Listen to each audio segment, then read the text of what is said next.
What is up, everybody? We are back with another show. We got some interesting stuff to talk about today with that D'Angelo Russell trade that just happened less than 24 hours ago. The trade deadline just wrapped up, and I want to talk about, all the things we got back in that deal, why the Timberwolves trade away D'Angelo Russell. I really want you guys to exit this video with a little bit more optimism around the trade because I know a lot of the energy isn't too good around it. I know there's a lot of people that are pretty happy about it. Most of those people aren't really bought into D'Angelo Russell as a player. But I'm going to try to make sure the people that even love D'Lo here come out of this video with a little more optimism and see the vision more of why the Timberwolves did this deal. So let's hop right into this. So this is what the starting lineup's going to look like when everybody's healthy. You're going to have Mike Conley as the starting point guard. You're going to have Anthony Edwards next to him at shooting guard. Jaden McDaniels, Karl-Anthony Towns, and Rudy Gobert in the front court. Mike Conley, he's not a better player than D'Angelo Russell. We know this. But he's no doubt the better fit for the team, and I don't think that's arguable. He is most definitely the better fit for this basketball team right now. Let's look at his stats for this year currently. 10.7 points per game, 2.5 rebounds per game, 7.7 assists per game on 40, 36, and 81 splits. He's a one-time All-Star a few years back in 2021. But there's no doubt in my mind, and I'll bring up a lot of reasons on why I think he is the better fit for this franchise compared to D'Angelo Russell. Right now, he's going to make $22 million this year. He's got one more year in his contract. He's making $24 million next year, which is it's only guaranteed for $14 million. But when you trade somebody like D'Angelo Russell with the Wolves cap situation, I'm happy Mike Conley's getting paid a lot of money because we need to save that salary slot because we can't lose that for nothing.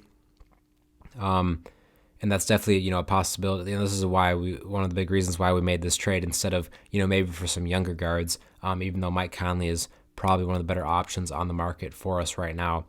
But Mike Conley only takes 8.7 shots a game. He doesn't have as much on-ball usage as Russell. Mike Conley is also really good with not turning the ball over. He averages just 1.7 turnovers per game, which is in the really high percentile for point guards in the league.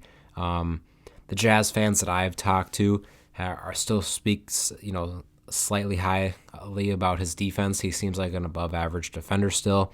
But nonetheless, even if he wasn't, he'd still be an upgrade over Russell on that defensive end of the basketball. And that's going to be, kind of big for this team because, Russell's obviously a clear negative on the defensive end for us for however long he was here for. But one of the bigger components of this entire deal is now this really unlocks Anthony Edwards' on-ball ability and, how many reps he can get. Conley ranks in the 24th percentile for usage, so he doesn't touch the ball a ton. He passes a lot. He's a little bit more of a scoring version of Jordan McLaughlin. But yeah, this is really going to help Edwards, maybe run point guard more reps, a lot of more on-ball movements for him. It's probably lead to more shot attempts even for Edwards and, more rim attacks, all of that in that nature. A question that I would, that I kind of ask myself, who's better for Ant's development down the line? And I would definitely probably lean to Mike Conley because I think he's slightly a better passer. He's a better defender. And he's not going to command as much usage. D'Lo's still definitely the better player compared to Conley down the road. And he'd be like, better as he'd be the better player next to Ant, but the better fit is definitely Conley. And it's not just Ant that I think this really benefits. I think this also really helps somebody like Rudy Gobert.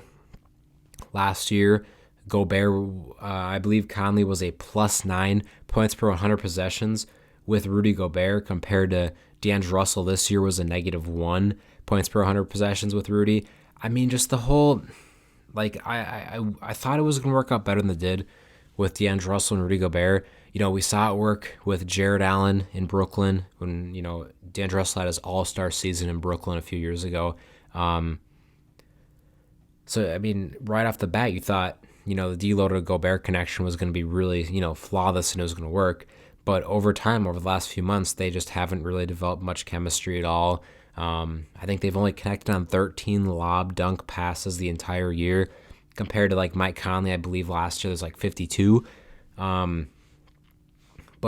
I mean, naturally, I guess it's just not the best fit with those two guys. D'Lo is more of a bounce pass passer. He doesn't like to throw lobs as much. He loves the bounce pass, and Rudy Gobert is not very good at catching the bounce pass. He's the guy who likes lob passes, and Mike Conley is a talented lob passer, so that will definitely be fun to watch. But yeah, Gobert hasn't really had that next to him this year. The only guy on the team that really throws lobs to him consistently, or when he was playing, was Karl Anthony Towns. Kyle Anderson, we've seen a little bit from him, since he's been the starter. Still not as much as we saw from Cat. I mean, Cat was throwing like a lob a game at least to Rudy Gobert. I remember. I mean, in the first quarter of the first game of the season against the Thunder, Gobert had 2 lob dunks from Cat. So I mean, he hasn't really had a lot of that, especially since Cat's went out. So Mike Conley being added to this lineup, I mean, obviously they played together for several years in Utah. The most recent year being last year. So there's already chemistry there, and they've worked well together in the past. So I think that connection is definitely a positive of this trade. Those things matter. Chemistry and fit matter. And that's definitely a potential reason why, Tim Connolly was really looking to go get somebody like Mike Conley. By the way, these rumors have been, I remember the first rumor of us potentially getting Mike Conley was a month ago. So this is not something that's fully new. I think these talks were going on for a little bit. But also Karl Anthony Towns, you do expect him to return at some point in the near future. I think at some point after the All-Star break, maybe late February, early March. But with somebody like Mike Conley, who's not going to shoot the ball as much, doesn't command as much, attempts, I think it's going to allow Cat to be more of himself. And he won't have to play as much in the projected, shooting and slasher role, which I remember Finch was talking about a few months ago, where, he would be kind of just used as a corner shooter and a rim attacker a lot. And now he can maybe create more isolation. Because it was going to be an issue once Cat came back, where do the reps go with D'Lo? Because D'Lo, he was the last 7 games, D'Lo was shooting over 10 threes a game. And it would have been kind of hard to add Cat back at that point with how high volume, he was shooting from 3. And how many attempts is Cat going to get? But that's probably not really a question anymore, because you're adding somebody like Mike Conley who doesn't really command that type of usage. So I think this could benefit Cat as well. But overall, I think, Mike Conley does make a lot more sense around a lot of these players on this team. And I think he'll really help unlock, somebody like Rudy Gobert, actually unlock him. By the way, I'm not fully sure when Mike Conley's going to play his first game. We play the Grizzlies tomorrow. Not too sure if he will play in that game. Yesterday, we beat the Jazz. That was a phenomenal game. That was one of our better games of the year. And Mike Conley, he's obviously on the Jazz, so it was kind of weird that we did this trade with them on the day we played them. Mike Conley apparently went through his warm-up with the Jazz, even though he knew he was getting traded to the Timberwolves. I mean, that just kind of shows you what type of person he is. He still wanted to go through his warm-up. That was pretty cool.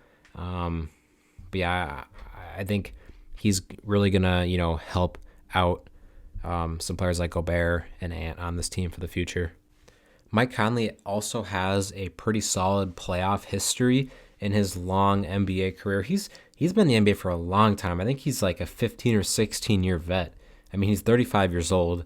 So yeah, he's been in the league for a very long time. We're talking almost 2 decades now. But he has 73 career playoff games. In those games, he's averaging 16 points and 6 assists a game on 41% from the field and 35% from 3 splits. He's coming up on 15,000 career regular season points and 6,000 career regular season assists.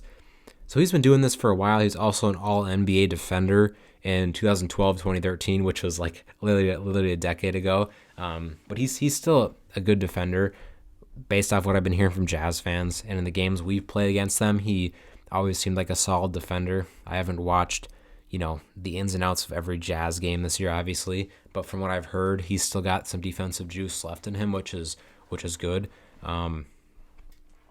Like I said before, he does help us keep that money slot because we could have been in a really bad situation. I'll talk about, the potential reasons why we let go of Russell in a few minutes here after I talk about Nickeil Alexander-Walker. But they really needed to keep this money slot, because if Russell would have walked in free agency and he didn't really want to re-sign here, we would have been really screwed, because we would have lost $30 million for nothing. But now let's talk about Nickeil Alexander-Walker. If you're a fan of nicknames, his nickname I believe is Nah, because Nickeil N, Alexander A, Walker W, Nah. I think that's how they say it. But he's a former first round draft pick. He was the 17th overall pick in the 2019 draft, I believe, by the Pelicans. He's a solid young player. I'm a pretty big fan of this addition. He's 24 years old. He's averaging 6 points, 2 rebounds, and 2 assists a game this year on 48, 40, and 69 splits. From what I've seen, it kind of seems like a lack of opportunity for him. He's a really efficient scorer in general. In the games where he's gotten more minutes, it seems like his numbers reflect really good play. He's in the 85th percentile for combo guards in points per shot attempt. He is definitely a talented scorer, and he only plays 14 minutes per game, so it's not like he's going to expect this big role when he comes here. I don't really know how much he's going to play. I hope he's playing rotationally, because I think he's definitely talented enough to be, just based off what I've seen. I mean, he was a rotational player most games for the Jazz. He hasn't played as much recently. I don't know what that's about. I don't know if he had this injury or something, but he seems like a really solid young piece, and I think he could, I think he's a restricted free agent after this year, because this was his last year of his rookie deal. So we'll see what happens in the offseason with him. If we try to keep him or not. I think it's fine either way. I mean, I would like to see how he plays first, before I worry about what we do with him in the offseason. But if it seems like a solid, two-way type young talent that we can, try to develop over time, we definitely need more of those young pieces. And if, he can hit for us, then that would help us a lot, because I don't think he's going to cost very much, and he could be a solid future piece for us if he works out. But nonetheless, a pretty solid addition for this year too, hopefully. Again, I don't really know much about his defense, but he ranks in the 94th percentile for block rates and 74th percentile for steals rate.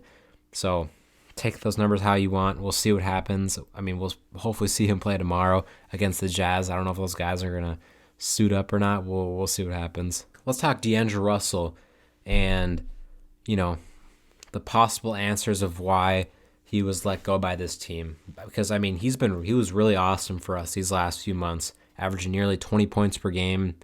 He was the lead facilitator for the team, especially when McLaughlin was out for all of those games. He was shooting the crap out of the basketball, like I think about 40% from three on 7.5 attempts per game. That was really awesome. I'm assuming that it was probably a contract thing. As we all know, he's a unrestricted free agent after this offseason. And I know the Wolves were, they were trying to re-sign him a little bit, and I'm assuming they just couldn't come to terms on a contract extension. Russell was probably asking for more than what the Wolves were willing to pay. And at that point, the Wolves probably just said to themselves, we gotta try to get value for him. And I mean, I think they got pretty good value for him, thankfully,